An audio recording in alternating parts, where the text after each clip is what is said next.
Oke, Assalamualaikum warahmatullahi wabarakatuh. Selamat malam kawan-kawan DCP.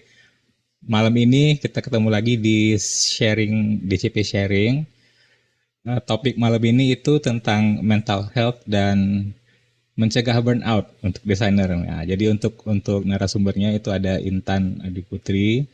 Ini salah satu desainer dari Palembang juga, lalu co-founder dari eh, Gemin Gemitan. Gemintan Ya. Creative Agency. Oke, Intan mungkin perkenalkan diri sebentar mungkin kalau ada sedikit mungkin baru sebelum kita lanjut. Silakan. Oh, ya, halo teman-teman. Nama saya Intan Adi Putri. Saya desainer grafis, em, juga founder dari Gemitan Creative Agency. Berprofesi sebagai desainer grafis itu dari akhir 2014 ya, atau awal 2015. Kalau benar-benar jadi desainer grafis jadi kerjaan ya. Dulu kuliah udah ngerjain project tapi belum diseriusin. Ya, Dari mana tuh? Alumni mana nih? nggak nyambung sebenarnya Kak, teknik sipil. Masih itu ada apa RD Victor ini Mamang gitu. Ini juga alumni teknik sipil itu. Kayaknya banyak ya kayak gitu ya. Jadi kalau kalau kalau aku sendiri dari elektro sebetulnya kan. Oh, sama kakak Sama kakak gitu. tertua juga dari elektro. Oke. Iya, Ada lagi? sebenarnya Eh, dulu tes FSR di ITB untuk di kafe, eh, cuman nggak lulus kan. Zaman-zaman dulu tuh jadi bingung kan mau kemana, ya udahlah teknik sipil aja. Akhirnya ya teknik sipil, tapi dipercepat lulusnya supaya bisa ngambil desain. oh di sana ngambil ini, ambil ada apa? Aku ambil short course di Hello Motion di Jakarta. Oh gitu. Iya, ininya Oh, Mas Wahyu Aditya, oke oke. animatornya. Mm-mm. Oh, Ya, itu karena 2014. ya 2014 awal. Terus lulus dari Hello Motion, ya eh, magang di Hello Motion, akhirnya balik ke Palembang. Oh, tapi memang dari Palembang kan? Ya, emang dari Palembang. Ya jadi kawan-kawan terkait topik ini kan memang erat ya. Jadi bekerja di profesi seperti ini kadang-kadang ya kayak gitulah ya. Ada yang namanya burnout, ada yang namanya drop, motivasi turun. Nah ini kayaknya Intan punya tips-tips yang mau di-share. Di akhir sesi itu ada tanya jawab ya, nanti silakan boleh tanyakan langsung. Jadi mungkin bisa dinyalakan kamera minim minimal mic-nya dihidupin jadi bisa tanya langsung atau kalau males atau kalau nggak punya mic atau apa perhalangan boleh diketik di bagian chat. Oke. Lanjut gimana Intan? Ada lagi sebelum sebelum mulai? Langsung aja Kak ya, Oke, silakan. share screen bentar ya.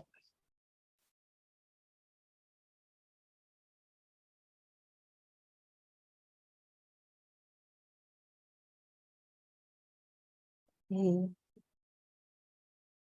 Ya, Assalamualaikum kelihatan. warahmatullahi wabarakatuh. Waalaikumsalam. Halo teman-teman. Saya udah perkenalkan diri. Saya perkenalkan diri lagi. Saya Intan Adi Putri, desainer grafis dan berdomisili di Palembang. Untuk topik hari ini mungkin kita bahas soal mental health ya. Soalnya ini uh, apa ya, pengalaman pribadi dan juga baru-baru juga terjadi akhir-akhir ini. Jadi pengen sharing aja uh, dari pribadi saya. Jadi kita mulai. Desainer juga manusia. Kenapa saya ambil topik desainer juga manusia? Karena kita bukan robot ya. Kita masih ada emosi, ada perasaan, ada pikiran. Jadi judulnya desainer juga manusia. Topik hari ini ada beberapa, burnout. Ada beberapa poin ya: burnout, tanda-tanda dan gejala burnout, faktor penyebabnya, terus burnout sebagai desainer dan cara mengatasi burnout itu sendiri. Uh, Bentar ya.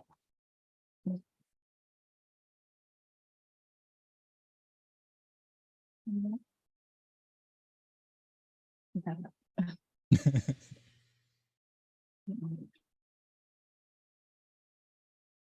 Ya, lanjut. Sebelum kita mulai, pengen tahu di sini ada yang tahu nggak burnout itu sebenarnya apa? Jangan-jangan udah ngobrol panjang lebar ternyata belum ada yang tahu burnout itu sebenarnya apa. Ah, jadi sebenarnya burnout itu adalah keadaan kelelahan emosional, mental, dan seringkali juga ke fisik yang disebabkan oleh stres yang berkepanjangan atau berulang. Jadi ya stresnya di situ terus nggak selesai-selesai, akhirnya menjadi burnout.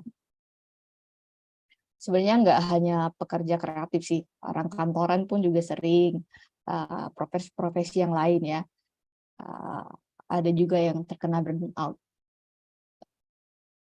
Tanda-tanda dan gejala burnout itu sendiri ada 3. Pertama itu ada fisik, kemudian mental atau emosional kita, sama perilaku. Kalau fisik yang sempat aku rasain kemarin, itu aku ngerasa burnout itu udah hampir, sebenarnya baru ngetahui itu kalau burnout itu baru-baru ini, tapi ngerasainnya itu udah dari akhir tahun kemarin ya, akhir tahun 2022. Jadi perasaan pertama dari perasaan fisik dulu, merasa lelah berkepanjangan ya, walaupun padahal sudah tidur, udah ini, tapi kalau bangun pagi tuh udah capek, padahal belum memulai hari, tapi udah capek duluan gitu. Terus mudah sakit, ya kayak pilek lah, sakit kepala, perubahan nafsu makan juga, jadi akhirnya apa ya, jadi mungkin makan berlebih kalau bagi saya ya, atau mungkin yang turun nafsu makan ada juga ya, itu kembali ke individu masing-masing. Terus jadi terbiasa tidur, jadi ya aduh lemes ya, akhirnya merasa capek tadi, merasa lelah berkepanjangan, akhirnya ya milih tidur, tidur lagi tanpa memulai hari gitu. Terus kedua yaitu gejalanya ya ke mental dan emosional. Kadang ini yang paling nggak kita sudah sadari sebenarnya. Kalau fisik kan ya kelihatan ya, kalau mental ini kan kita nggak kelihatan kan, kayak merasa gagal, terus ragu dengan diri sendiri. Jadi akhir-akhir 2022 itu saya sempat ngerasa ragu dengan kemampuan desain. Kayak ini benar nggak sih pilihan pilihan profesi yang saya mau gitu. Jadi hilang motivasi, nggak ngerasa terjebak, apa ganti aja ya profesi lain gitu, karena nggak ya merasa burnout tadi, karena tapi belum tahu itu kalau itu burnout. Ini Intan saat saat Gemintan sudah ada kan? Iya, makanya akhirnya saya Oh, vakum, hilang karena merasa stuck gitu Kak. Jadi Gemintan itu awal 2021 ya, 2021 ya, baru ngerasa itu di gejala-gejala akhir, mulai kok kemampuannya di sini-sini aja, jadi meragukan diri sendiri gitu kan. Terus akhirnya lari ke perilaku, gejalanya itu ya menarik diri dari tanggung jawab yang harusnya deadline-nya segini nih, harus tanggal ini selesai, akhirnya diundur, iya nanti, akhirnya lewat dari jadwal deadline sebenarnya kan. Akhirnya ada perilaku menunda-nunda, terus melewatkan pekerjaan, dan yang ini enggak sih, enggak sampai ke obat-obatan atau alkohol. Jangan sampai, tapi ada di individu yang akhirnya lari ke alkohol atau penyalahgunaan obat-obatan ya. Lanjut, penyebab burnout itu dari, ini pengalaman pribadi ya, mungkin dari teman-teman yang lain juga mungkin pernah merasakan penyebab burnout yang lain, tapi ini dari sisi aku ya. Jadi pertama, burnout itu kira-kira penyebab burnout itu adalah gaya hidup atau istilah gaulnya lifestyle. Kenapa lifestyle-nya itu ya, itu dulu aku berprinsipnya kerja kerja kerja kerja terus tanpa mikir ada jeda atau istirahat ya, kayak oh ini harus diselesaikan, lanjut lagi ada kerja yang lain lagi, lanjut lagi kerja yang lain lagi, tanpa ada ya 1 tahun tuh kerja terus yang tanpa mikir butuh rehat nih, butuh apa ya, bersosialisasi, apalagi kan freelance ini atau desainer ini kan kita identik kerja sendiri ya.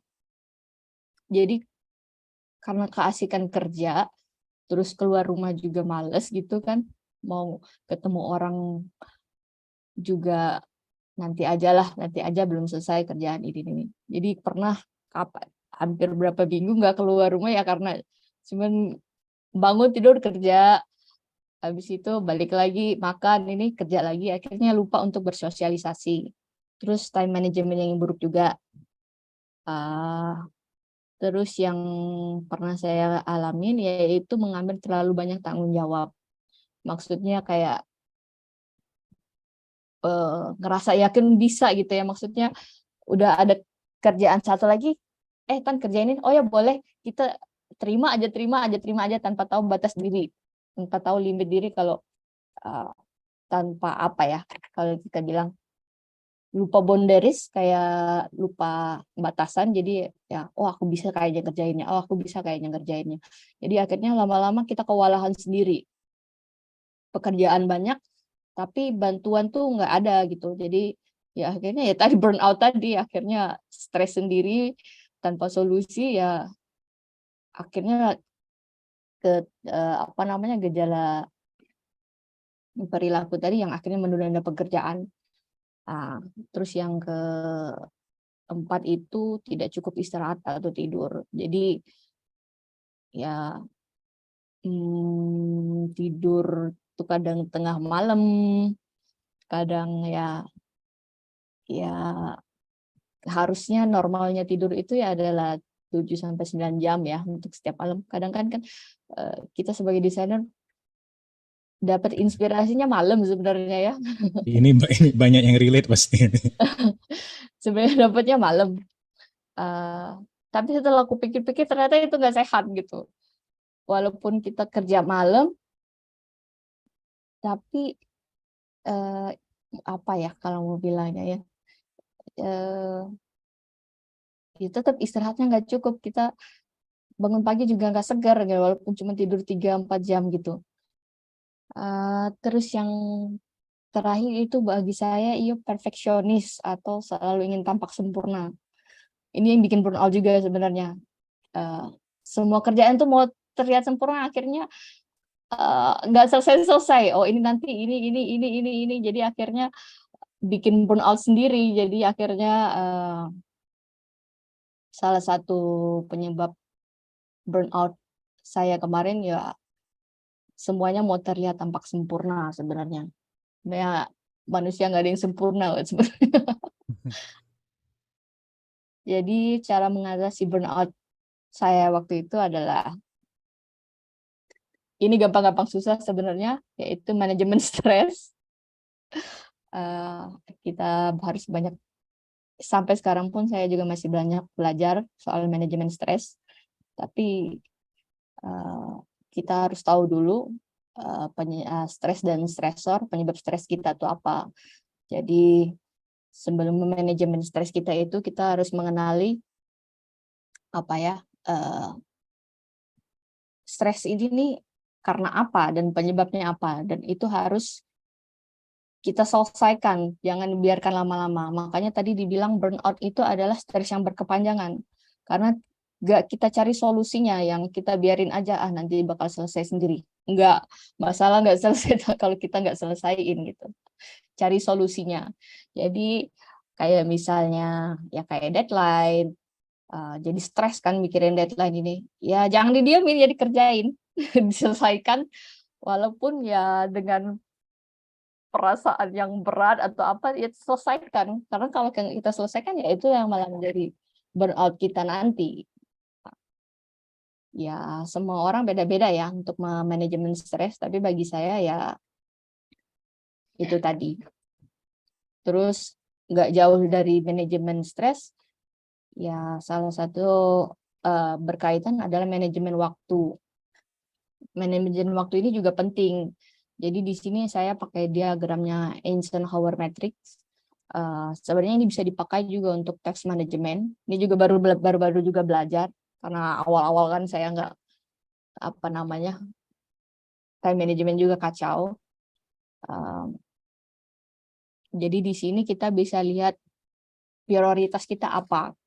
Jadi di sini ada important sama urgent. Kita ngelihat sesuatu itu dari seberapa pentingnya kegiatan itu atau tugas itu dan seberapa urgentnya kegiatan itu. Kayak ada kuadran 1, 2, 3, dan 4. Jadi kalau misalnya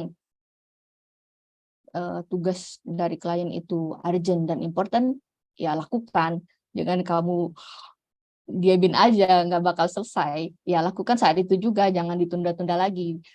Terus kalau mau lihat dari not urgent important itu kita lihat misalnya contohnya kayak mau liburan ya, ya itu penting juga liburan ya sebagai uh, apa manusia tadi ya kita butuh istirahat, istilahnya healing ya.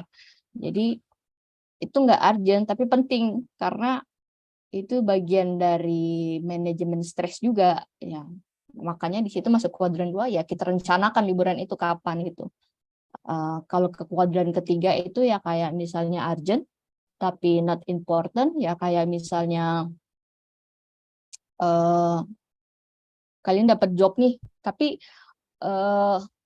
ada job yang urgent tapi kalian juga punya apa namanya job yang lebih important lebih penting dari job yang bakal dikerjain ini ya kita delegasikan kayak seperti kata Kak Andi kemarin ya kalau misalnya kalian nggak mampu kalau udah kepenuhan ya kasih ke temen aja sih sebenarnya jangan jangan semuanya mau diambil ya kita kan harus tahu batasan diri jadi ya delegasikan aja lah misalnya oh ya saya lagi ada ini gimana kalau saya rekomendasiin teman saya untuk ngelakuin untuk nyelesain kerjaan ini gitu jadi ya karena kita sudah ada punya list important masing-masing kan.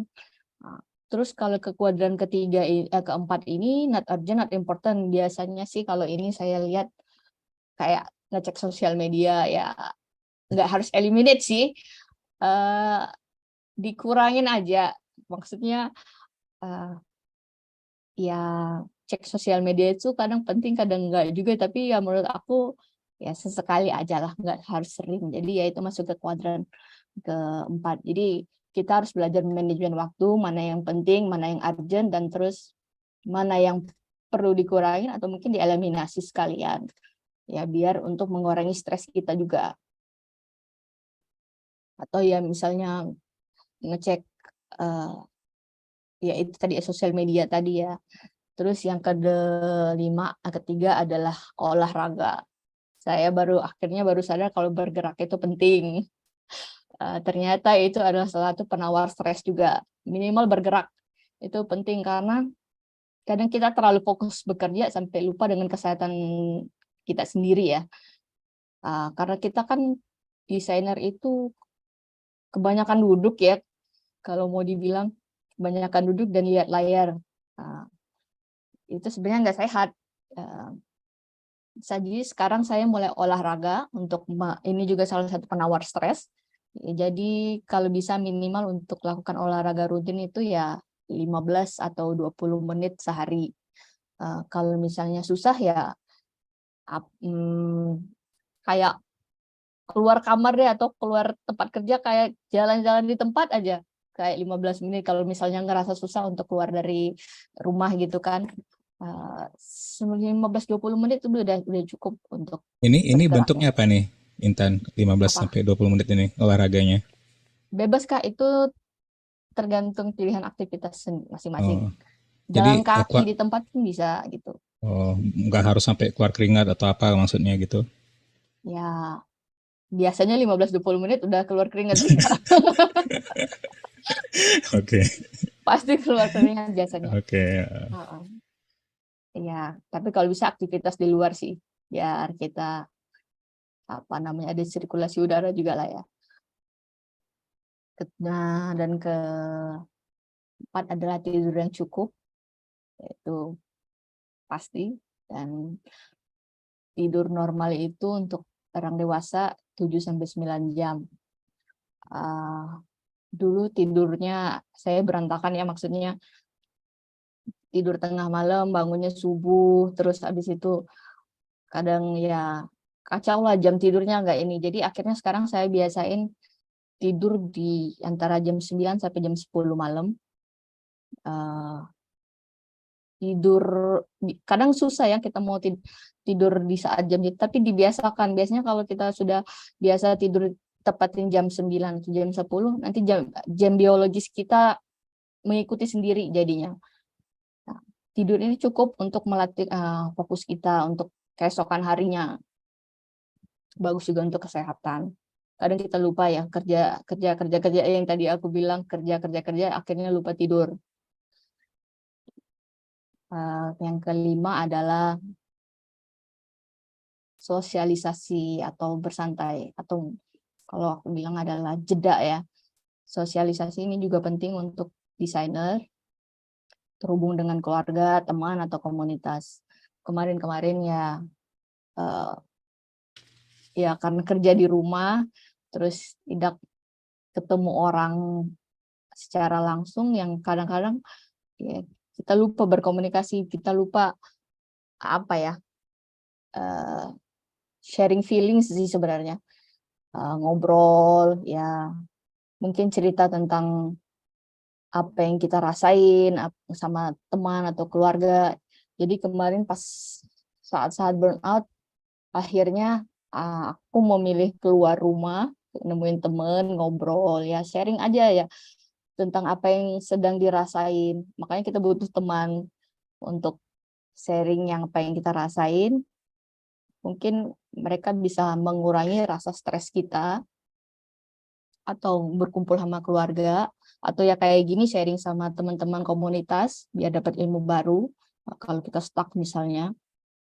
Terus jangan lupa melakukan hal yang kamu sukai.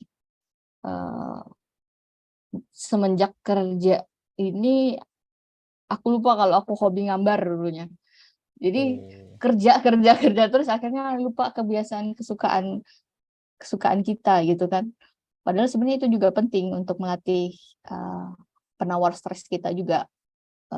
Ya mungkin kalau aku ini hobi menggambar, mungkin teman-teman yang lain sukanya nyanyi atau baca buku. Ya lakukan itu kan, biar untuk bisa merilekskan diri dari pekerjaan ya.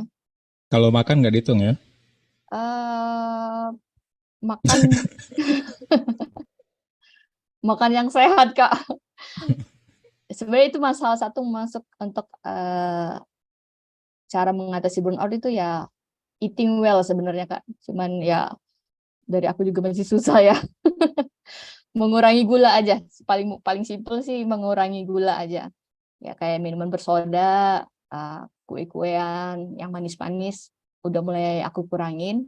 Jadi lebih berbanyak minum air putih. Ya. Terus ya emosi positif, ya bersyukur. Jangan lupa bersyukur. Itu penting juga untuk mental health.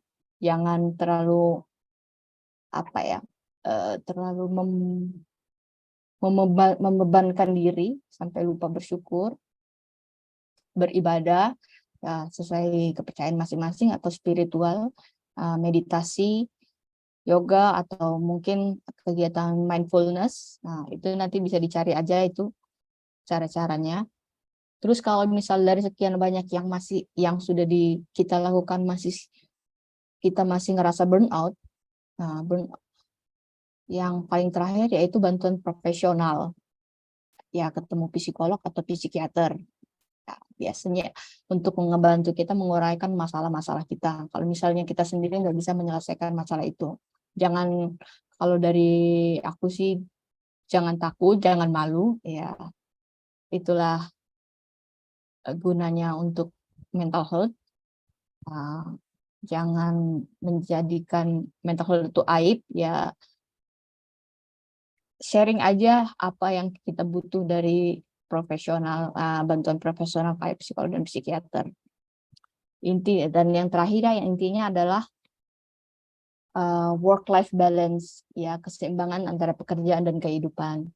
Ya intinya kita sebagai manusia jangan lupa untuk menjalankan kehidupan, jangan hanya fokus pada kerja, tanpa healing, ya akhirnya tadi bisa menghasilkan burnout. Aku udah cari-cari secara online, tapi yang aku dapat, aku cuma mau ngasih, kita mau ngecek tes tingkat stres atau burnout online. Kemarin aku cek secara online di 1%.net. Ini aku sharing linknya, nanti bisa di-share linknya nanti kalau pengen ngetes seberapa stresnya kita sih gitu. Kalau kita misalnya nggak tahu kan kalau kita kondisinya stres atau enggak. Aku ngasih share beberapa link. Ya, akhirnya sampai di situ aja. Terima kasih sudah mendengar. Ya, sekian. Wassalamualaikum warahmatullahi wabarakatuh. Waalaikumsalam, luar biasa. Oke, kawan-kawan, kalau ada pertanyaan silahkan boleh dibuka mic-nya atau diketik di bagian chat. Sembari nunggu, jadi mungkin kita ngobrol sedikit Intan. Jadi Silakan. sebetulnya kalau burnout itu kan mungkin ambil analoginya kalau nonton film balap itu kan kalau mobil direm tapi apa rodanya diputar diputar terus kan? Apa sih istilahnya? Ngeburn tire kan? Oh Jadi iya. bannya diputar terus sampai sampai tipis mungkin baunya kemana-mana tapi mobilnya nggak gerak gitu kan sampai bannya habis gitu kan. Contoh analoginya mungkin. Ya. Nah kemudian masalah eh, kan kalau dari Intan bilang kan selesaikan gitu ya. Jadi kalau seandainya kan langkah pertama dulu kan harus mengenali Stresnya. kalau kita kita sekarang itu sedang dalam kondisi sedang burn out Iya. gitu kan. Jadi kan kayak eh, itu ada deadline yang nggak terpenuhi, kemudian kan harus ya selesaikan gitu kan. Mm-mm. Nah, cara untuk bilang caranya gimana teknisnya Intan? Kalau seandainya untuk memotivasi diri sendiri aja nggak bisa gitu kan? Kan sedang sedang drop, sedang sedang males ngapa-ngapain gitu kan? Kita tahu kalau deadline semakin mepet, bahkan mungkin melampaui deadline. Jadi menyadari sekarang kita sedang dalam kondisi burnout itu, kemudian memotivasi diri untuk keluar itu teknisnya gimana? Ada tipsnya nggak? Oh, ya, ya identifikasi dari masalah itu dulu Kak, apa ya? Kayak ya tadi apa ya, kalau aku kemarin tetap dikerjakan Kak walaupun nggak ada motivasi. Tapi Ya mungkin seiring itu dari tantangannya di situ mungkin ya. iya, tapi seiring tapi sambil proses belajar, kenapa sih aku begini? Ternyata oh begini nih karena ini nih, ini. Jadi diuraikan perlahan-lahan, persatu, yang bikin kita stres itu. Ya walaupun sebenarnya ya kayak kerjaan ya nggak mungkin nggak kita selesaikan kan ya Kak. Jadi ya tetap harus diselesaikan, tapi mungkin butuh proses yang agak lama. Jadi kadang-kadang saya minta pengertiannya ke kliennya atau yang ngasih, boleh nggak kasih deadline segini gini gini. Ya biasanya harusnya dikerjakan 3 hari, akhirnya jadi seminggu karena ya aku butuh proses yang lebih lama karena yang tadi di posisi lagi burnout, lagi ya stres yang berkepanjangan, jadinya proses Oh, pengerjaannya jadi lambat. itu sebaiknya kalau dengan klien kita ngaku, maaf Mm-mm. Pak klien saya sedang Saya burn lagi out atau ya terus terang maksudnya nah, atau ada cara lain untuk minta perpanjangan deadline tadi dan sebagainya. sejauh ini alhamdulillah ketemu klien yang baik-baik ya. Jadi ada dikasih pengertian Kak, jadi ya oh oke gitu. Oh, Tapi bisa diselesaikan. Iya, saya usahakan selesai segini dalam waktu segini gitu. Ya, oke kalau begitu. jadi Tapi hubungannya tetap kebanyakan baik ya. eh, kebetulan kliennya tuh eh, nggak tahu ya kalau lain di Indonesia ya, tapi itu kebetulan kliennya dari luar.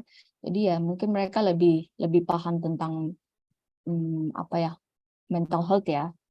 Bukan Ya, bukan gimana ya nyebutinnya. ya, ya. Ya. Heeh. Nah, jadi oh ya oke, take your time, kadang-kadang yang bilang ya silakan take a break atau apa gitu yang Mm. ya tidak It- memaksakan kita juga gitu. Itu mungkin kembali ke poin Intan tadi ya. Jadi kalau ada stigma di sini, kalau kita tuh cari bantuan profesional, itu kesannya cak mano gitu kan. Iya Kak. Nah, padahal ya itu hal yang baik gitu kan. Kalau kita nggak bisa tangani sendiri ya minta bantuan. Mungkin itu perbedaan budaya antara di sini dengan di sana kali ya salah satu. Ya, ya. Saya juga sebenarnya menemui bantuan profesional juga awal awal tahun, pokoknya awal 2002 berapa ya begitulah pokoknya. Ya sebenarnya awal takut juga Kak. Cuman ya tadi stigma dari ini sakit jiwa lah gini ya. Heeh, benar. Setelah ya udahlah memberanikan diri, ah terserah lah apa kata orang gitu, tapi akhirnya ya membantu, sangat-sangat membantu. Dia membantu ya menguraikan masalah kita, terus mengurangi rasa kecemasan kita segala macam. Karena kalau Kawan-kawan lain, oh ya, yes, kalau kawan-kawan lain kalau mau ikut ngobrol, silakan ya. Terus gimana lagi tadi? Oh, sorry, jadi kepotong. dong. Eh, ya kayak gitu Kak. Maksudnya ya Oke, kalau misalnya kita nggak sanggup menyelesaikan sendiri ya menemukan nemuin bantuan profesional, jangan ini takut. ini sama nggak dengan depresi, burnout? Burnout lama-lama bisa jadi depresi. Oh, jadi mungkin awalnya ya, Ya, yang berkelanjutan depresi itu, menuju ke situ ya. depresi itu sudah mulai ke tingkat bisa ke bunuh diri gitu Kak. Ya, Hmm. mungkin kawan-kawan di sini pernah. Jadi kalau saya pribadi itu pernah melewati fase itu, nggak sampai Hmm. bunuh diri itu enggak. Tapi yang namanya kehilangan Udah ya. masih aduh. Belum berarti. Jadi soal burnout ini kan berarti nggak terjadi instan kan, pasti pasti Ya. perlahan-lahan kan. Hmm. Jadi yang salah satu hal yang mungkin saya amati dan tadi masuk juga ke poin yang tadi itu saat motivasi turun ya kan. Nah, itu bisa terjadi karena kita kadang ngatur ekspektasi yang gak sesuai harapan. Jadi biasanya kan kalau namanya desainer dapat project misalnya kan, itu di kepala itu biasanya tuh wah ini pasti project yang terbaik atau wah aku sudah dapat gambaran nih mau buat apa-apa gitu kan. Tapi hampir sama seperti semua hal itu apa yang ada di benak kita itu kadang jauh lebih indah dibanding kenyataan akhirnya gitu kan. Nah, saat kita selalu mengatur ekspektasi yang sedemikian tinggi di kepala, kemudian akhirnya nggak tercapai di realita, itu drop, drop, Ya. drop gitu kan. Lama-lama seperti itu. Nah, mungkin salah satu yang kalau dari saya sendiri pengalaman itu sebisa mungkin apa ya? Kalau saya sering bilang kata-kata itu detach. Jadi kita lepaskan diri antara hasil akhir pekerjaan itu dengan apa ya, validasi dengan ego gitu kan. Jadi lebih lebih banyak fokus ke proses yang sudah kita lewati gitu kan. Jadi selain desainer itu memang maunya produk akhirnya itu sesuai dengan yang mereka inginkan gitu kan. Jadi ada egonya kadang di situ. Nah, saat ego desainer itu bentrok dengan brief, dengan tujuan, lalu pada akhirnya klien bilang ini nggak sesuai dengan yang kami harapkan, harus ulang lagi atau nggak diterima dan sebagainya. Aduh, jadi lesu kan, jadi drop. Jadi kalau bisa lepaskan diri dari ego kita, lepaskan dari projectnya, kemudian nilai keberhasilan project itu jangan selalu dari karyanya, tapi sepanjang project ini saya belajar tool baru apa, kan bisa gitu. Kemudian misalnya perkembangan diri yang sudah dialami itu seperti apa, seberapa banyak resiko yang saya ambil saat ini dibanding yang sebelum-sebelumnya. Karena ada gini kasusnya ya kawan-kawan ya, demi menghindari burnout demi menghindari kecewa, kita malah nggak pernah ambil resiko tinggi. Jadi main aman. Itu juga nggak bagus juga untuk perkembangan. Itu kan. Khairil, ini ada angkat tangan, silakan. Buka mic. Oke, siap Mas, tapi tidak bisa buka video ya. Oke. Kasurnya belum jadi. Belum jadi bikin dulu kasur ini. Oke. Lanjut. Ya, jadi ini mungkin pertanyaannya lebih kayak aku tidak tahu ya apakah bisa dijawab oleh Mbak Intan atau tidak. Maksudnya mungkin akan agak sensitif ya. Jadi kan Wow. tadi Mbak Intan kan sempat ngomong bahwa sempat ke profesional lah istilahnya.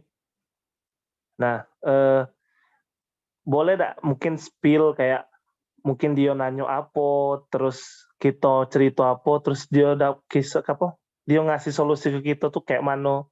Nah, supaya mungkin kawan-kawan tuh juga bisa dapat gambaran karena ya terus terang kan aku nih ini ya, apa sudah mulai full freelance, bener-bener full freelance ini sejak awal tahun ini ya.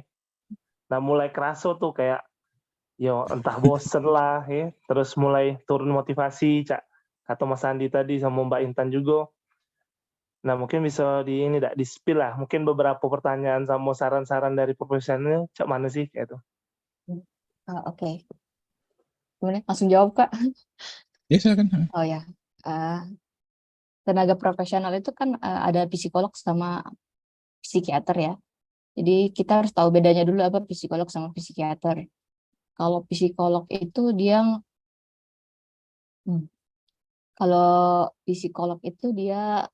psikiater dulu deh. Psikiater biasanya dia ngasih obat minum. Ya, kalau psikolog itu dia lebih ke cara membantu kita menguraikan masalah. Nanti dibantu, dibimbing, tapi ya tetap kita yang menyelesaikan, bukan psikolognya. Dia hanya ngasih gambaran, ini loh permasalahan kamu, ini diuraikan, ini. Kalau psikiater ya apa ya namanya? Kalau psikiater ya tadi lebih ke obat-obatan, lebih ngasih resep lah kayak gitu untuk menenangkan diri, biar kita lebih fokus. Kadang kan kalau di saat burnout atau depresi atau segala macam, kita nggak fokus berpikir kan. Jadi bawaannya lesu atau apa. Biasanya dokter ngasih resep untuk menenangkan pikiran dulu, apa namanya, antidepresan, ya biasanya untuk biar kita lebih cooling down, lebih kalem, jadi lebih mudah untuk berpikir lebih jernih kayak gitu. Untuk kemarin kalau saya sebenarnya ke psikiater ya,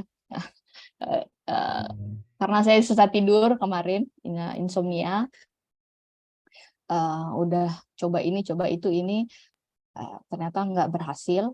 Akhirnya kemarin ke psikiater, dikasih obat untuk lebih menenangkan diri ya. Selama berapa tahun, akhirnya lebih tenang, lebih fokus, baru bisa menyelesaikan masalah kayak gitu. Kalau ke psikiater atau ke tenaga ahli nggak sekali atau 2 kali, karena itu berproses. Jadi nanti ya bertahap, 1 bulan tuh bisa 2 kali, atau nanti lama-lama 1 bulan sekali, sampai dilihat kondisi kita di mental kita sudah stabil atau belum. Ya kayak gitu. Jadi nambah tadi melengkapi pertanyaan Khairil, jenis pertanyaannya nggak bisa dikasih tahu ya seperti apa misalnya. Pertanyaan Yang psikiater. mereka ya. Atau lebih ngobrol gitu, pokoknya ngobrol aja sih sebenarnya. Kita datang hanya ya sudah, luapkan apa yang kita rasakan, nanti di apa ya sama dokternya tuh dievaluasi, nanti diobservasi, baru nanti dapat diagnosa dari dokter. Oh kamu ternyata ini, kamu ternyata ini.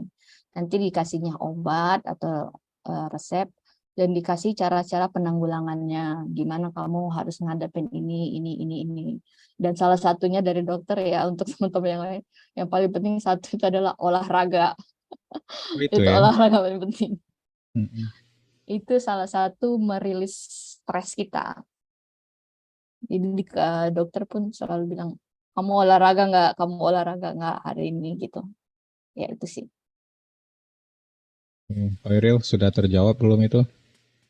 Ya, makasih Mbak. Sebenarnya kalau dari aku tuh pengen banget sebenarnya pengen nanya soal kira-kira saran-saran dari dokternya secara apa? Secara apa ya? Contoh Psikis. kasus lah kayak itu ya. Cuman mungkin eh, kalau dari Jadi aku udah ada masalah sebenarnya kalau emang Mbak Inten nggak ini karena istilahnya karena mungkin pertanyaan juga kayak sensitif kayak itu ya. Dan mungkin juga bisa jadi karena setiap kasus bisa jadi sarannya juga beda-beda kayak itu kan. hmm, Ya itu sebalik. Tapi cukup menjawab dan eh, mungkin akhirnya nyoba kalau misalnya emang sudah nggak terkendali. Itu ya. Sejauh ini Itu masih ada. ada rumah kendali. Oke, terima Oke. kasih Mbak. ya. Oke, ini ada Khalif Patrio yang angkat tangan. Silakan, Mas, Om, Kak. Assalamualaikum warahmatullahi wabarakatuh. Waalaikumsalam. Salam. Suara jelas ya. Jelas-jelas. Ya. Oke, sebelumnya saya ucapkan terima kasih ya kepada Mbak Intan ya atas pemaparannya. Yang saya ingin tanyakan itu, tadi saya sempat dengar tuh Mbak Intan tuh pernah menghadapi turning point gitu ya. Maksudnya itu pernah merasa ini berhenti di sini atau lanjut lagi ke jadi desainer gitu kan. Nah, hal yang membuat Mbak Intan tuh semangat lagi untuk kembali ke menjadi desainer grafis itu apa gitu? Oh, ya, kasih pertanyaannya buat Rio. Iya ya, turning point-nya itu saya liburan ya, saya healing ya. Jadi karena burnout yang berkepanjangan, akhirnya saya memutuskan untuk healing, eh, keluar dari Palembang, terus ya saya ngunjungin art gallery atau hal-hal yang saya sukai dulu. Akhirnya saya pikir tujuan awal saya jadi desain ini apa ya? Jadi desainer ini apa ya gitu-gitu. Jadi saya mencari motivasi awal saya kenapa menjadi desainer. Akhirnya ketika healing udah selama di Jakarta sana saya mengunjungi tempat-tempat yang bikin saya ngerasa tenang. Saya fokus lagi mencari tujuan. Kita harus tahu tujuan awal kita jadi desainer dulu tuh apa gitu loh. Jadi motivasi kita di awal itu apa. Jadi akhirnya oh ternyata saya ini memang suka desain gitu loh. Cuman karena ya burnout aja jadi ngerasa jenuh ya sama pekerjaan ini sebenarnya. Sebenarnya jenuh sama pekerjaannya sebagai profesinya saya tuh masih tetap suka gitu sebenarnya. Ya jadi di situ saya memang oh ya kayaknya saya tetap jadi desainer deh karena ini memang passion saya gitu.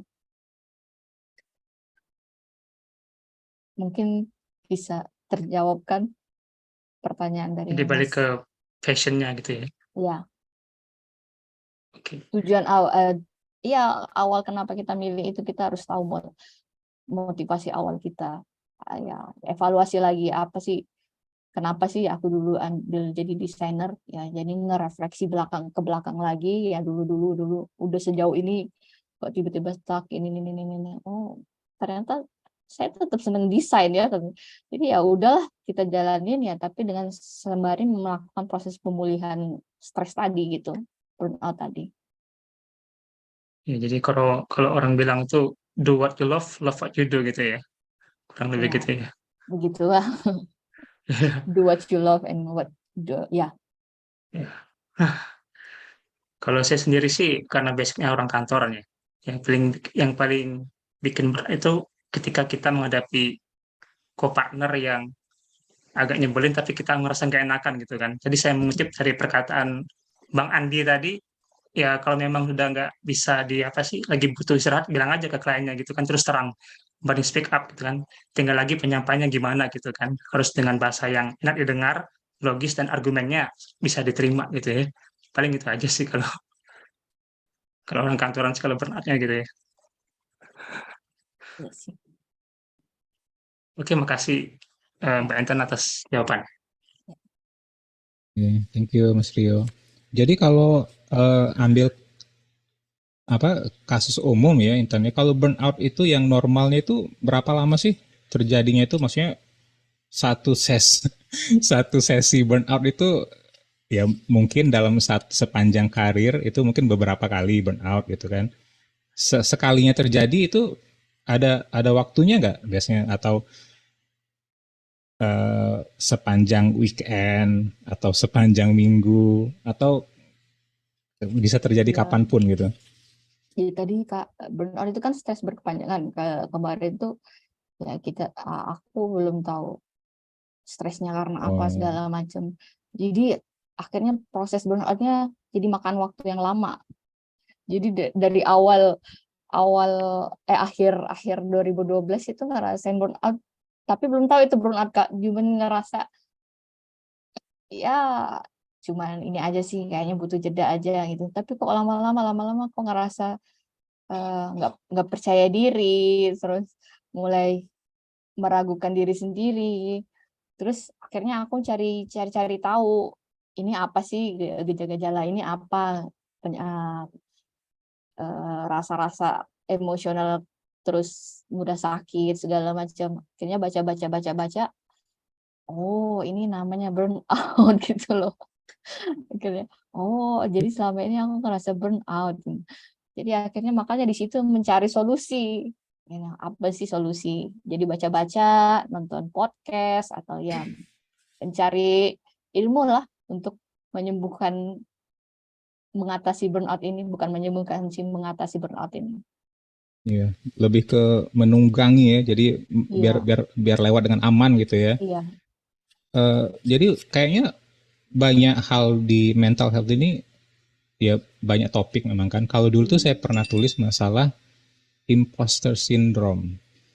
Jadi kebanyakan dari desainer, apalagi yang sudah lama, sebenarnya siapapun ya yang dalam suatu profesi keilmuan itu biasanya, kalau kata penelitian itu 70% itu mengalami imposter syndrome. Salah satu gejalanya tadi yang kata Intan tadi, perfeksionis itu kan. Jadi karena butuh butuh ya, salah satu elemennya mungkin ya butuh validasi. Kalau kalau kita memang ahli di bidang kita, semuanya harus sempurna, itu kan.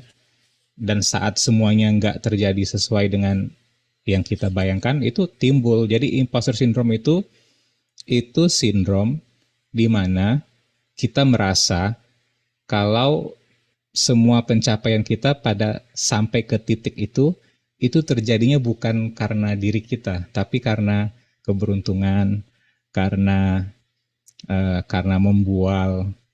Jadi ada efek namanya Dunning-Kruger.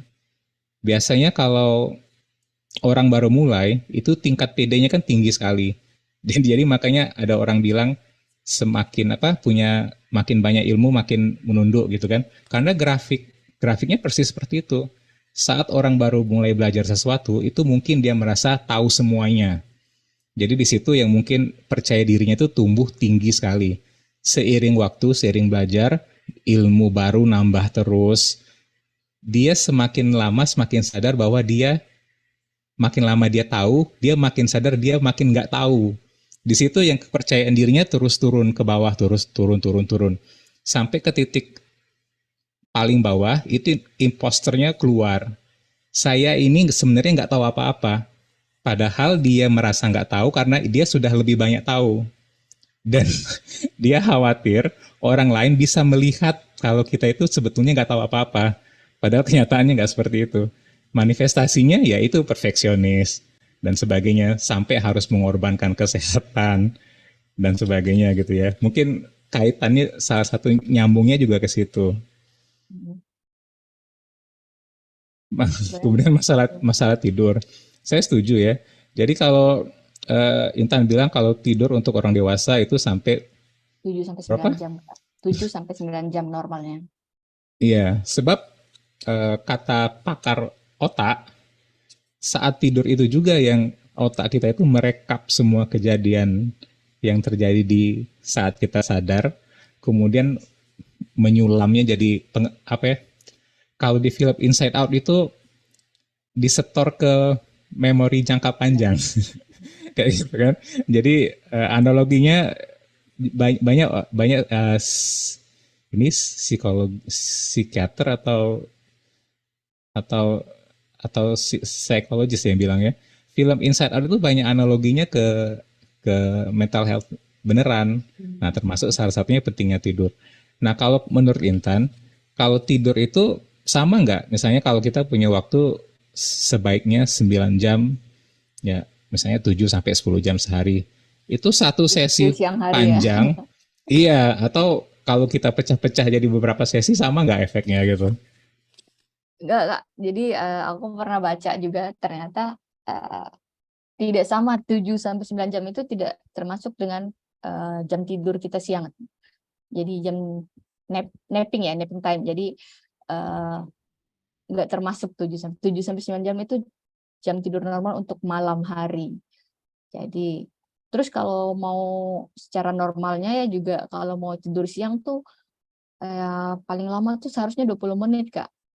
Kalau aku baca menurut pakar kesehatan juga ya cukuplah istirahat selama 20 menit pas jam siang ya. Karena kalau kelebihan ya maksimal 1 jam lah. Kalau kelebihan dari situ katanya mengganggu jadi pusing sih biasanya, bangunnya jadi pusing, jadi malah nggak bagus ke kesehatan kita. Jadi ya tetap 7 sampai 9 jam itu ya jam tidur malam, bukan akumulasi dari seharian. Sebab Aku kalau juga kadang ya, Kak. iya sih dulu kan gitu. Jadi tidurnya jam 1, nanti bangunnya jam 4. Enggak. Tapi Soalnya sisanya tuh jam pada malam hari itu adalah jam organ-organ tubuh kita bekerja, Kak. Ya, ya, itulah yang harus kita tahu sebenarnya. Jadi pada malam hari itu ya kayak ginjal, hati segala macam itu bekerja pada malam hari. Kalau kita pada malam hari juga kita pakai untuk kerja, ya mungkin saat ini kita sehat ya, tapi jadi kita nggak mereka tahu itu ke ini depannya. pekerja malam ya.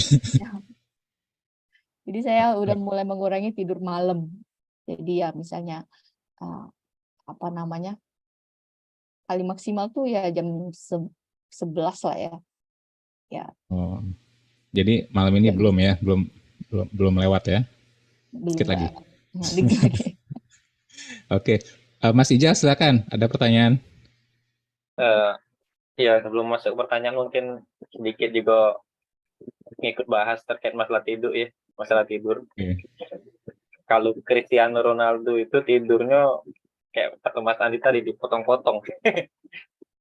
Jadi pernah baca artikel dia itu tidur pokoknya habis olahraga pagi itu ya. Nah, dia sarapan olahraga pagi, kemudian dia tidur 1 jam atau 2 jam, kemudian dia balik lagi pas itu sudah masuk ke makan siang di video juga lain dengan makan siang itu ya. Habis itu dia latihan terus sampai ke jam 3 sore, tidur lagi sampai ke jam 5. Habis itu dia aktivitas keluarga, me time dan lain-lain.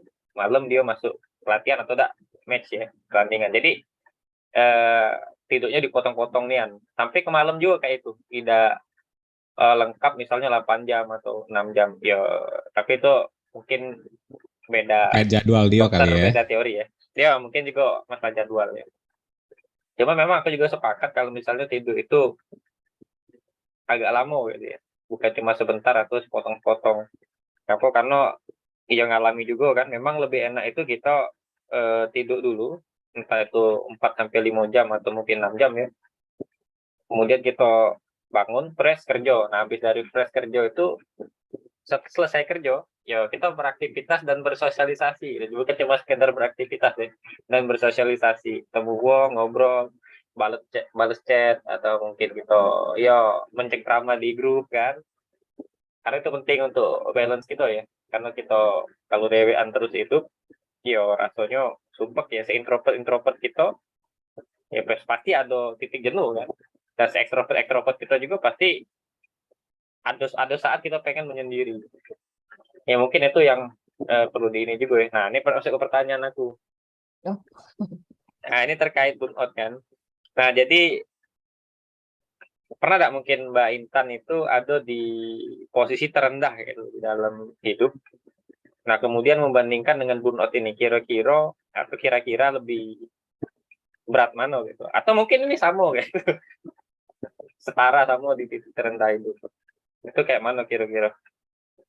Rendah ini apa nih maksudnya, Ijal? Misal bener-bener rendah Mas, dalam segala aspek lah, kita down, kita yang ngerasa Buntu. dengan uang lain, ya buntu tuh sudah faktor paling atas ya. Sudah paling pasti itu, karena faktor utama down itu ya itu dulu biasanya, baru yang lain. Di mana-mana kayak itu dulu. Kecuali kalau kita ini ya, bukan kalau yang uang istilahnya tuh dia secara hidup mapan, kemudian dia mengalami titik terendah, ada. Cuman memang rasanya bukan terendah, tapi itu apa ya, kebosanan baik gitu. Nah, kalau terendah itu tidak rendah, tidak gitu. Kalau yang kira-kira kayak itu.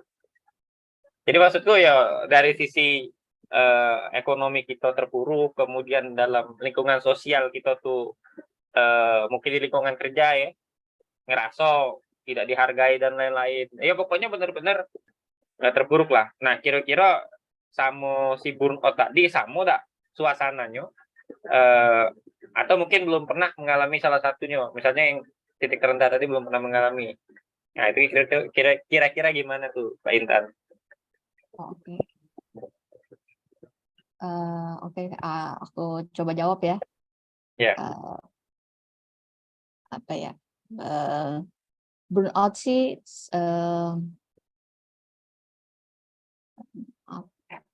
gimana jelasinnya? Burnout ini masih dalam tahap bukan gangguan jiwa sebenarnya. Jadi titik terendah itu kalau kita udah masuk ke titik gangguan jiwa ya, kayak misalnya depresi tadi ya? Ya lebih dalam lagi ya depresi. Lebih tadi. dalam lagi depresi. Burnout ini masih kayak ya itu titik terendah sebenarnya.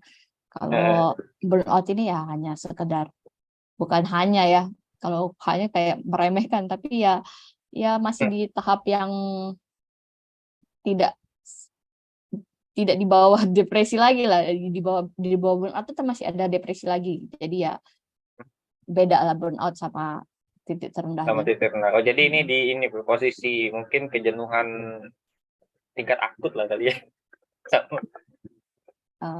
Bisa dan juga sih. ya bisa ya. Kelelahan dalam burnout itu kayak kelelahan aja, kelelahan ya. Sampai kita udah bisa lagi mikir ya. Kalau depresi itu ya udah masuk ke gangguan jiwa yang memang butuh bantuan, benar-benar butuh bantuan. Jadi tapi ya beda. jadi menarik ya. Jadi masalah Ijal tadi bilang kita sedang ada di bawah, itu kan di bawah secara ekonomi, secara sosial. Itu yang apa yang jadi pemicu apa sebetulnya kan? Jadi kita depresi dulu, baru kita drop, atau kita drop dulu baru jadi depresi? Ya. Nah, ayo. itu gimana itu kan? Psikiater kayaknya. Ayam dulu apa telok dulu itu? Ayam dulu atau telok dulu? Mang Victor mungkin, silakan. Kalau iya oke. Sorry, jawab silakan. Mungkin sedikit sharing juga ya. Ya kalau burnout ini ya mungkin sebagian uang juga kalau aku lihat sih banyak taruh ya. Ya yang terendah digawe gitu kayak mungkin aku bukan perokok ya. Tapi kawan-kawan aku yang perokok itu mayoritas hidup dia tuh lebih banyak burnoutnya gitu. Selain memang mulutnya dibakar kan tiap hari. Tapi memang otaknya lebih banyak burnout. Jadi dia lebih merasa ketika burnout itu pindahin di mulut, dia lebih nyaman. Ada yang kayak itu kawan-kawan itu kan. Ada juga yang mereka ngerasa ketika mereka kumpul sama kawan-kawan yang lain, healing mereka tuh di situ. Kalau kayak aku pribadi sih mungkin larinya ke hobi ya. Mungkin hobi kita di game atau nonton atau yang lain ya. Jadi ketika kita ada di situlah burnout ini mulai hilang. Ya memang kalau masalah gawe ini yang paling susah tuh ya sudah burnout, moodnya kita hilang pula kan. Ya sudah selesai kita tidak percaya ngapa-ngapain lagi pasti. Itu kalau menurut aku sih ya terkait burnout itu Mas. Cuma memang yang paling susah itu burnout ini selalu berulang, itu yang jadi masalah. Kalau menurut aku. Dan ya bersyukur sih kita ketika saling mengingatkan di kayak materi malam ini, ya bahwa burnout itu juga bisa dicegah gitu, dari mulai pola makan dan lain-lain. Tuh, itu aja sih. Silakan kalau ada yang lain ikut ngobrol. Ya, sebenarnya ya burnout itu ya dari yang dibilang tadi, stres yang berkepanjangan. Makanya sebelum burnout Iya. ya kita harus bisa menyelesaikan stres itu tadi, stres dan stresornya tadi. Jadi stresnya apa, terus penyebab stresnya itu tadi apa. Jadi ya harus kita selesaiin sebelum masuk ke tahap burnout tadi. Iya benar. Emang lebih enak dicegah ya burnout. Jangan sampai Iya, burnout. kalau sudah kena burnout, bingung mulai dari mana Iya. nih. Iya betul. Ya udah susah tadi. Sudah burnout, hilang mood dulu. Mungkin kalau tagihan sudah masuk, otomatis loncat kali ya. Oh iya, sudah keluar. Jangan lama-lama males gitu kan. Harus bayar tagihan. Itu tadi Mas, maksud aku Mas. Titik terendah tuh kadang-kadang berkaitan sama itu tuh. Ya. Iya, job lagi sepi, tagihan banyak. Oke. Maksudnya tadi itu pintu masuk burnout, apa sebabnya jadi burnout itu? Ya. Kalau ada yang pengen ikut ngobrol, silakan dibuka mic-nya. Ya tidak apa-apa gitu, ngobrol santai baik gitu. Halo? Kedengeran, silakan. Maju Om. Apa komentarnya? Sedikit kasih tanggapan lah ya. Boleh kan di hadapan di hadapan para pakar-pakar ini. Jadi ini pengalaman di beberapa orang sekitar, termasuk kami juga. Jadi soal apa tadi Mbak Intan tadi sampaikan, burnout ya. Burnout kalau yang aku tangkap tadi ya nyaris stres tipis-tipis lah kali ya. Nyaris stres tipis-tipis. Jadi aku pernah mengalami itu, tapi memang bukan solusi sih sebetulnya.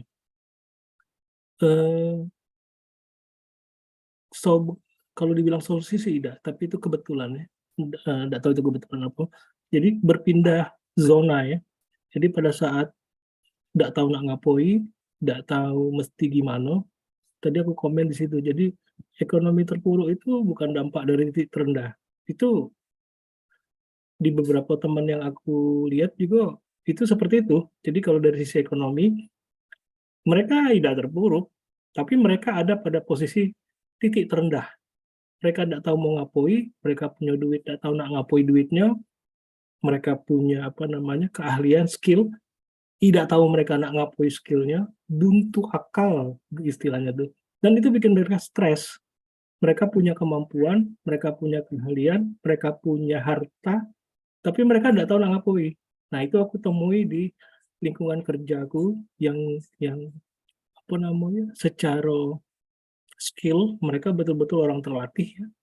Mereka orang terlatih, dari sisi pendidikan mereka juga ekspor, dari sisi experience mereka juga hebat-hebat karena pernah di luar, pernah di Oman, pernah di Abu Dhabi. Jadi intinya mereka itu orang-orang yang expert lah ya. Nah, tapi itu tadi burnout itu mereka ngalami dan mereka cerita. Nah, satu kesamaan kami pada saat itu adalah tadi yang benar Intan sampaikan, kata dokter tadi, olahraga ya. Nah, itu bergerak, olah tubuh. Itu yang paling basic yang kami lakukan pada saat itu. Dikala kita jenuh mungkin ya, dengan segala aktivitas, kita jenuh, tidak punya kreativitas, jadi monoton, bangun pagi, tidur, itu yang digawe ke sore, balik gawe, malam, tidur, dan itu berputar dari hari ke hari seperti itu. Dan itu stres. Jadi sebagai background, kemarin aku begawe di suatu tempat yang mengharuskan kami sekian minggu di lapangan, sekian minggu libur. Jadi itu di hutan belantara, terisolir dari mana-mana, ya apa namanya, jauh lah dari kehidupan ini, kehidupan perkampungan gitu kan ya. Nah, itu betul-betul stres. Belum lagi teman-teman kami yang di offshore, yang di lepas pantai, yang di kapal, yang di ini, aku kerja di industri migas ya gitu ya, kemarin itu. Jadi itu betul-betul tingkat stresnya itu, manajemen stresnya itu luar biasa. Jadi akhirnya kami menemukan satu kesamaan, kalau boleh cerita ya Mbak Intan ya, olahraga. Yang paling gampang itu tadi Intan bilang berapa, 10-20 menit ya? 15-20 menit. Ya 12-20 menit sekitar itu ya. Jadi kalau kemarin itu 30 menit, dokter lapangan kami menyarankan 30 menit bergerak, terserah mau merangkak, mau lari, mau jalan. Tapi kalau misalkan merangkaklah yang paling cepat. Kalau cuma bisa berjalan, berjalanlah yang paling cepat yang bisa dilakukan. Kalau bisa berlari, berlarilah yang paling cepat. Jadi siapkan waktu 30 menit, lakukanlah hal itu. Dan itu begitu dilakukan secara rutin, nah itu teman-teman termasuk aku kembali menemukan passion, bergairah kembali. Jadi yang tadinya stuck, yang tadinya apa namanya, kreativitas itu mentok, kami jadi lebih efektif, lebih efisien. Makanya tadi aku bilang kami pernah dilatih untuk tidur 3-4 jam di malam hari, juga maksimum 5 menit di waktu senggang. Jadi contoh ini, ada satu kejadian yang membuat kita kan ada kalanya waktu itu benar-benar kosong. Orang ada yang memilih untuk merokok misalkan ya. Nah, kami diajarkan daripada merokok, udah gunakan waktu 5 menit itu tidur. Jadi seperti misalkan kalau di bis, kalau di Jakarta di bis lagi bergelantungan, tidur. Jadi 5 menit itu tidur.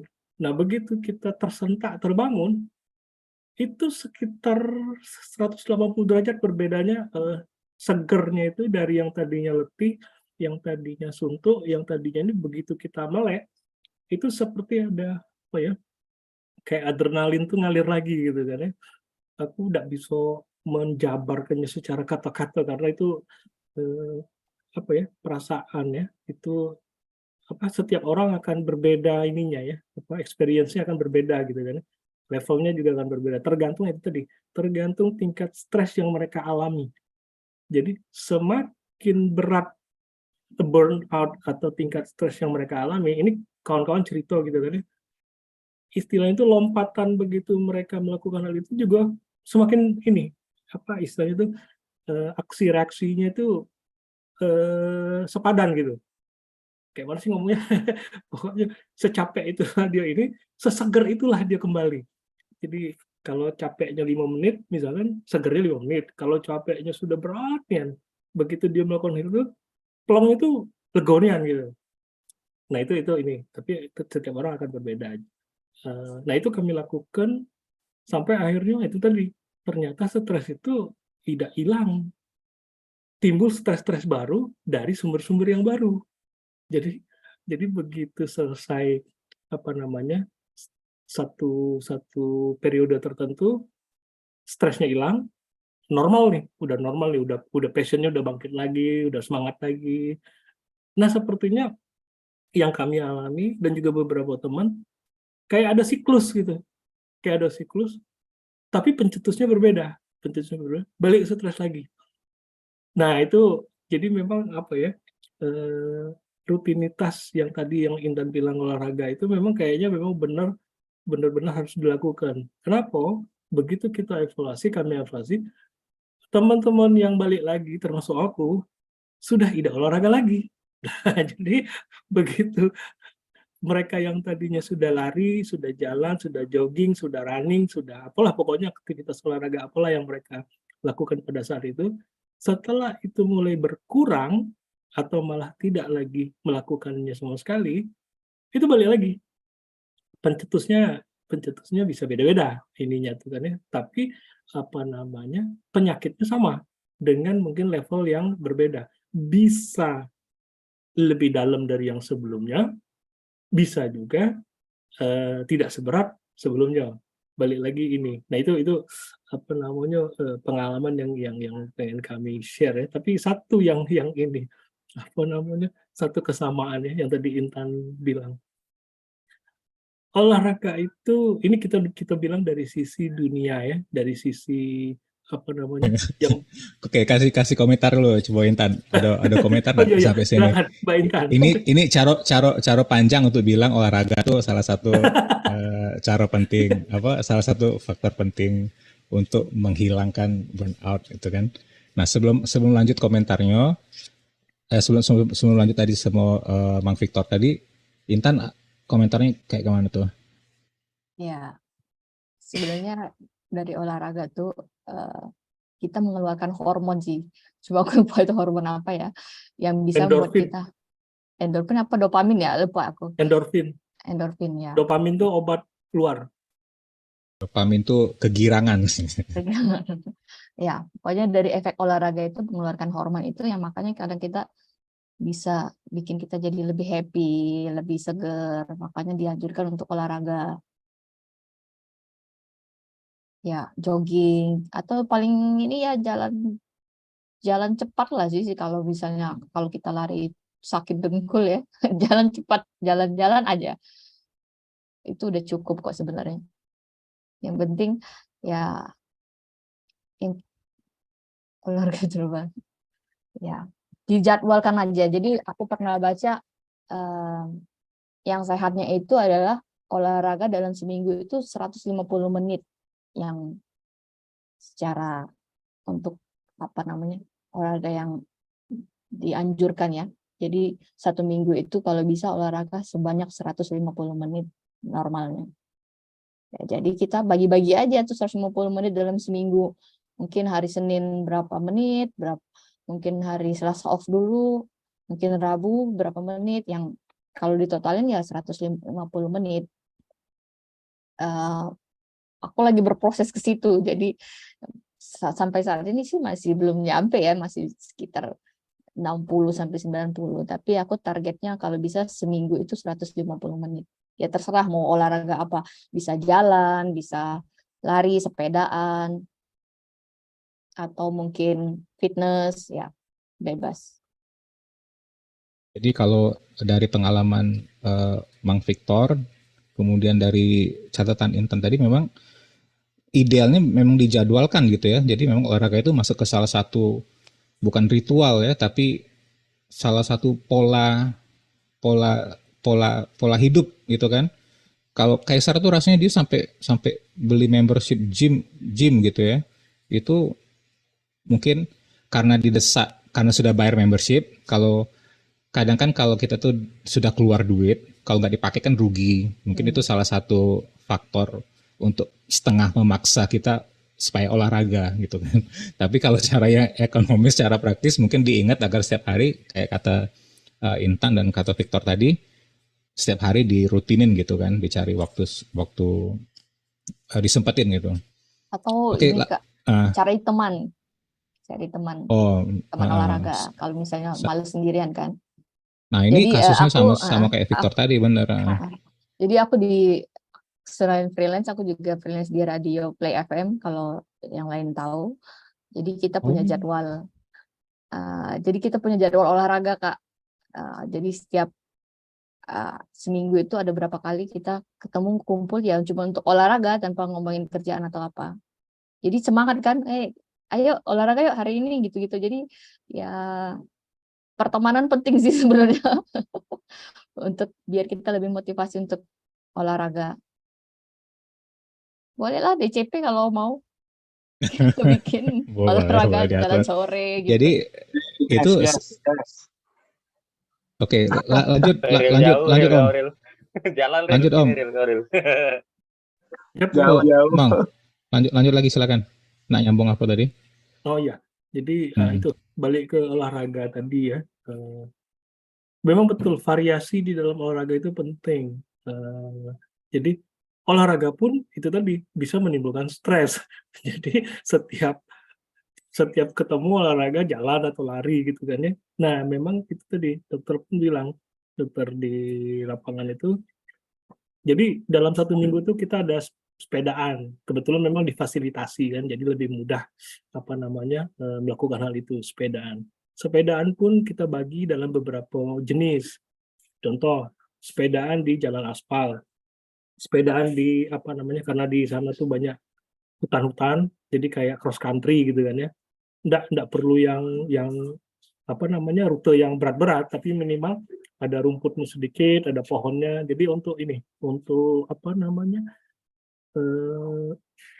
suasana alam udara itu kan, jadi begitu lewat dia jadi punya sensasi baru yang berbeda dengan rutinitas mereka sehari-hari, walaupun dalam pekerjaannya mereka keluar masuk hutan gitu kan ya, tapi itu dalam rangka bekerja. Mungkin tidak perhatikan angin bertiup, kata orang tuh sepoi-sepoi di wajah itu tidak terasa kalau lagi begawi gitu kan ya.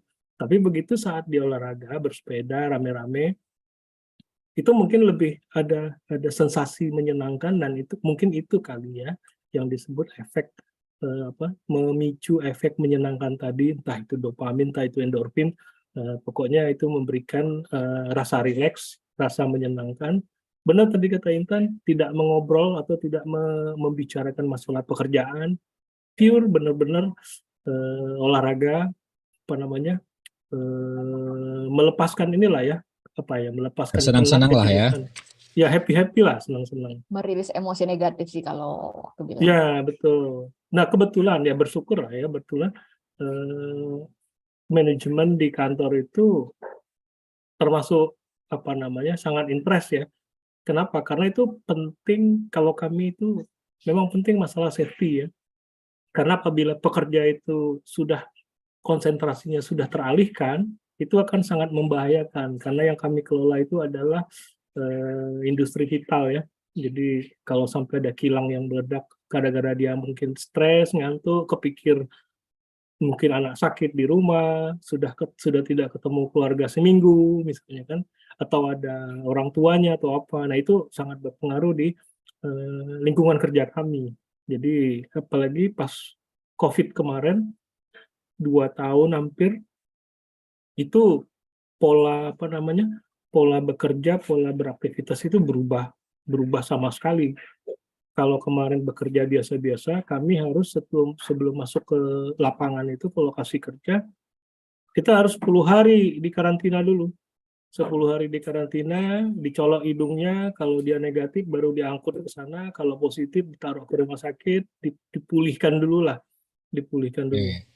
Nah itu, jadi variasi dalam olahraga penting. Mau pakai sepatu roda, mau itu pengalaman kemarin ya. Dan memang efektif, tidak perlu biaya besar, tapi dampaknya, efeknya luar biasa gitu.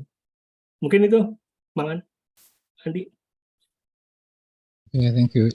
Khairil tadi ada komentar. Khairil? Perasaan ngomong deh tadi, tidak ya? Ngajak olahraga dia. Ngajak Ngajak olahraga dia, Mas. Oke. Iya, nyuruh kita jalan ke Oku Selatan. Muara dua. Yo ke Muara Duo, Mas. Jalan, Mas. Ayo. Ya, oke. Ada lagi enggak? Yuk, yang pengen bertanya silahkan.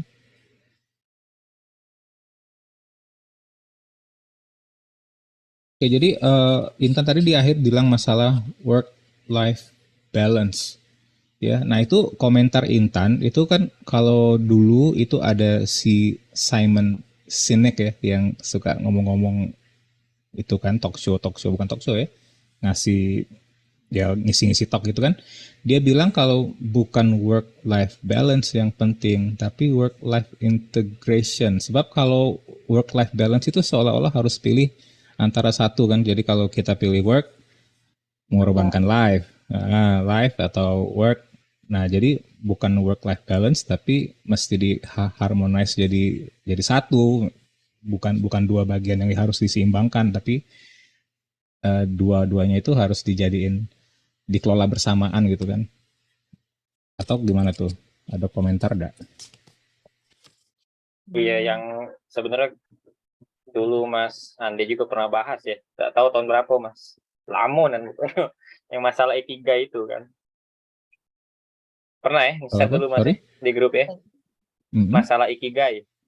Oh, Ikigai. Ikigai. Iyo, Ya, iyo, lamunya rasanya Mas Andi dulu pernah bahas itu kan. kayak mana tuh? Ya. Pernah kita bahas itu kan, karena ya trouble-trouble kita juga kan. Ya sebenarnya problem burnout ini pernah kita bahas, cuman namanya belum sampai ke burnout dulu ya. Cuman masalah yo jenuh lah kayak kerja tuh jenuh. Cak Mano bikin mood booster. Nah akhirnya kan rasanya kalau tak salah tuh Mas Andi share gambar kan. Masalah Ikigai itu ya panjang lah bahasan dulu ya. Tahun Ya. berapa tuh lupa aku. Ya pokoknya Oh, iya, dulu udah lah. lama. Hmm. Udah lama pokoknya. Oke. Ya mungkin itu ini sih, itu bisa juga jadi satu ini ya. Referensi ya. Iya, satu referensi buat kita supaya mencegah lah. Jangan sampai adanya burnout ini. Karena ketika kita sudah paham tujuan kita dan ngapa kita memilih ini sebagai profesional, passion, bahkan sampai pengabdian kita, dan mudah-mudahan itu juga tujuan kita tuh insya Allah lebih gampang sih jalaninnya. Cuman kadang-kadang memang kita ini belum ketemu baik sampai ke situ.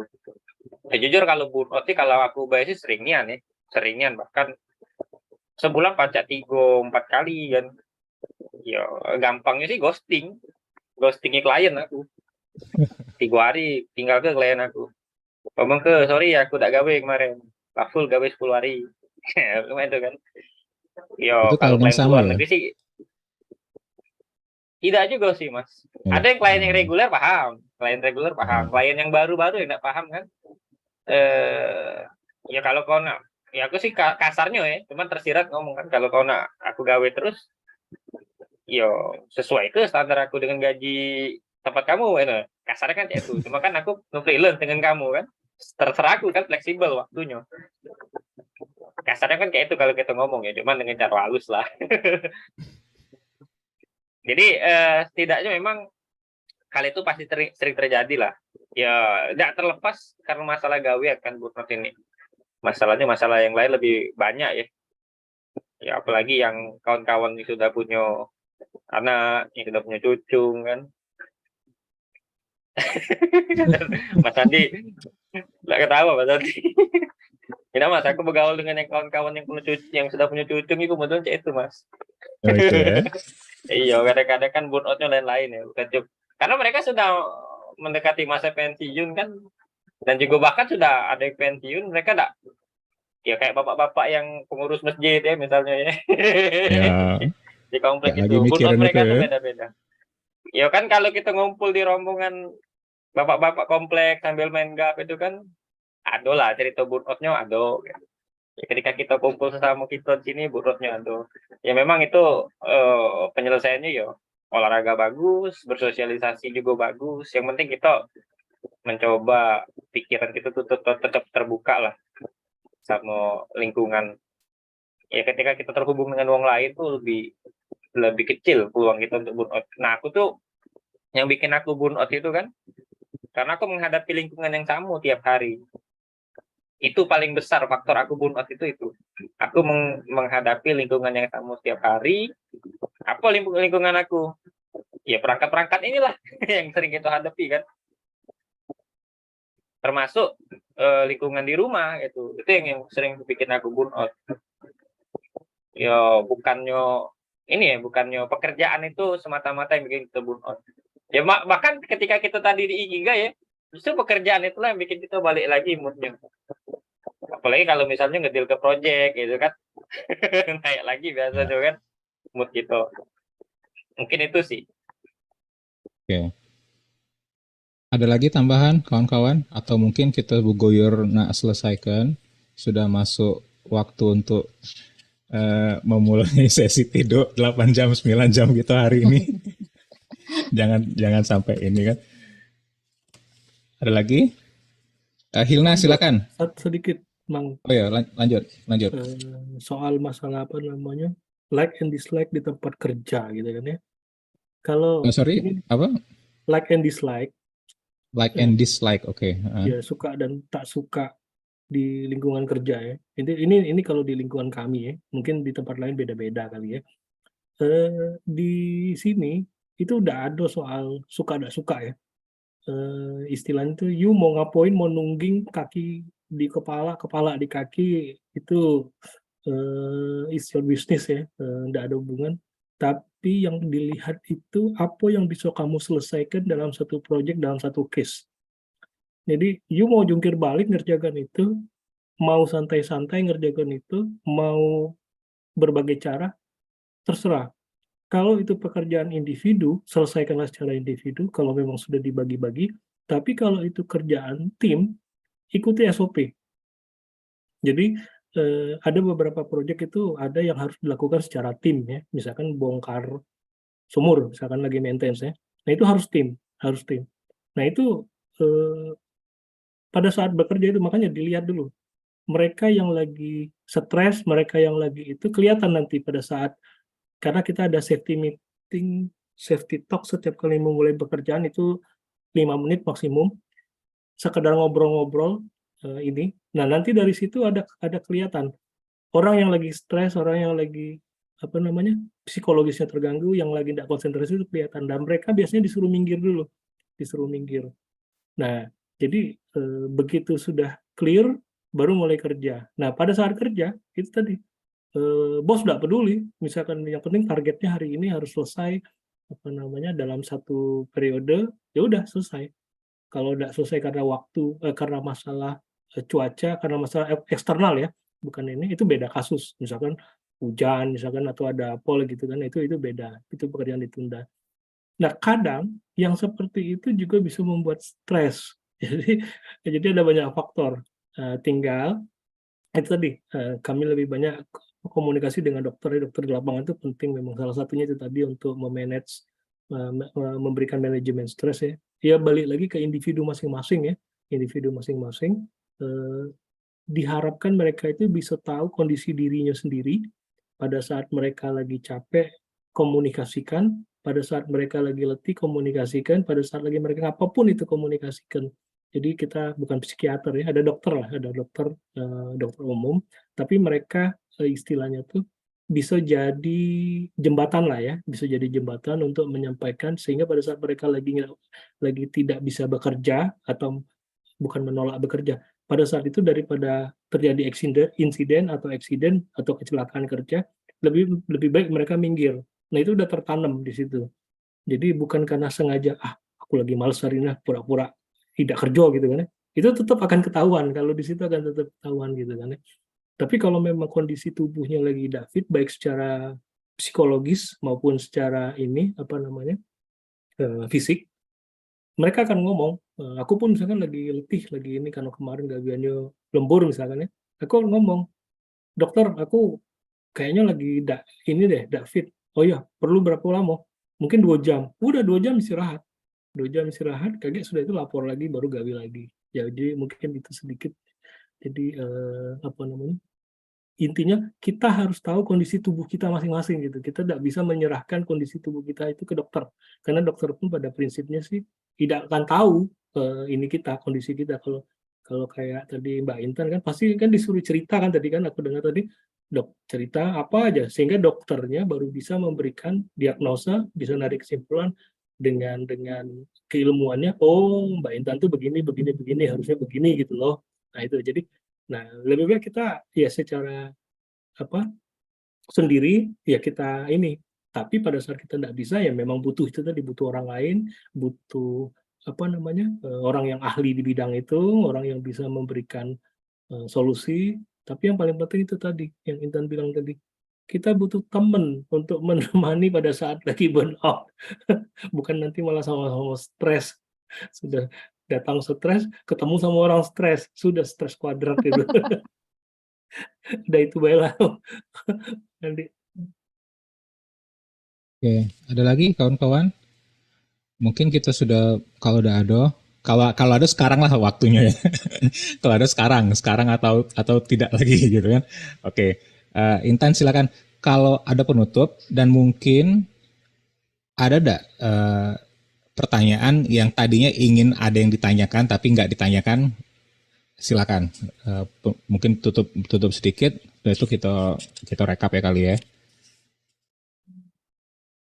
Nggak ada sih kayaknya, Kak. Sudah terjawab. Oke. Cuman Jadi kalau mau diulik lebih dalam sih banyak sebenarnya, cuma karena ya keterbatasan waktu juga keterbatasan ilmu. Jadi Sorry, nambah dikit. Ini soal olahraga ya. Aku sampai beli multi gym ya, dengan harapan bisa olahraga di rumah, ya, angkat beban segala macam ya. Faktanya, ya tidak juga. Jadi teman itu untuk olahraga, untuk berarti itu penting. Olahraga dewean itu memang harus punya motivasi yang paling tinggi ya, tinggian ya. Soalnya di sini sudah 6 bulan nganggur bayar di situ, tidak tersentuh. tapi sebenarnya Kak, ini kayaknya ada yang nanya tadi Riani. Kak Didit kemana ada ya, akhirnya kita sorry lewat. memutuskan? Oke, aku mungkin kayaknya kelewatan nih. Kalau kalau bisa dijawab, kalau memang bisa dijawab silahkan. Ya, di mana titik akhirnya kita memutuskan untuk minta bantuan profesional. Ya, Oke. Kak Oh iya. jawab. Ya, kalau dari aku sih ya tadi kalau kita udah apa ya cerita ke teman udah nggak bisa diselesaikan, terus sama diri sendiri juga nggak bisa ya sama diri sendiri juga nggak bisa selesai ya kita disitulah kita harus menemuin profesional ya, bantuan profesional. Gitu. Kalau aku sih gitu kemarin. Stuck di diri sendiri, stuck di orang lain, akhirnya ya udah mungkin saatnya untuk bantuan profesional ya, di situ akhirnya menemuin psikiater atau mungkin psikolog. Oke. Ada lagi? Udah ya, udah dulu ya. Jadi kawan-kawan ini mungkin topik pertama yang bahasan kita yang mungkin paling di luar konseptual desain, ya konseptual dan teknis desain. Nah ini mungkin awal yang bagus. Thanks untuk Mbak Intan, Adi Putri untuk sharingnya malam ini. Nanti kami ngobrol lagi soal link yang di akhir presentasi tadi, mungkin nanti di share ke grup.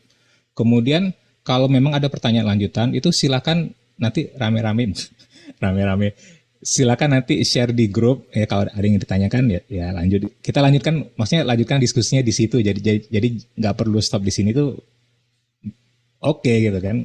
Jadi nggak harus, ini langkah yang bagus untuk mulai obrolan yang kayaknya kalau lihat kawan-kawan di sini anggap ini kayaknya lumayan penting. Jadi jangan sampai berhenti di sini, kita bisa lanjutkan diskusi di grup ya. Oke, makasih untuk partisipasinya Galo-Galo. Khairil, masih sudah jadi belum kasurnya Ril? Nah, ini ya.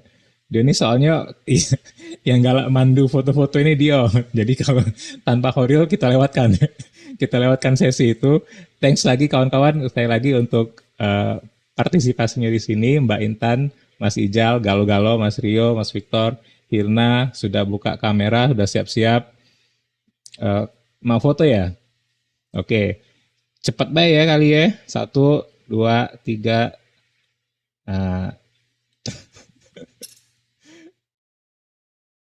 Oh, Iril. Ya, saya lagi ya. 1, 2, 3. Cek. Oke, thanks. Makasih ya saya lagi. Kita tutup sampai di sini. Assalamualaikum warahmatullahi wabarakatuh. Waalaikumsalam.